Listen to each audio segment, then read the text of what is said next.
discuss from here. Okay. Several times on the hack, you talked about this being a threat to national security, and that our adversaries were penetrating the computer networks of the government and private companies and whatnot. Given all of that, do you think it made sense for the President and Secretary of State Hillary Clinton to have a private server?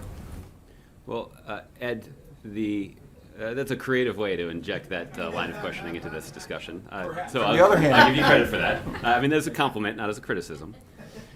What I would say is I'm not qualified to render judgment about what sort of vulnerability that may have created. But I suspect there's a Fox News analyst that does have sufficient technical capabilities to render a judgment on that. But that's not repeatedly at this podium, just in the last 40 minutes or so.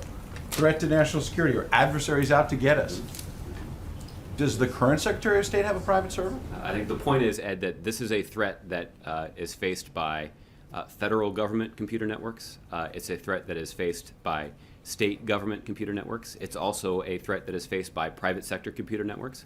It's also a threat that is faced by news media organizations and their computer networks. And so we're mindful of all of that, and we take that risk very seriously. Quick ones on this.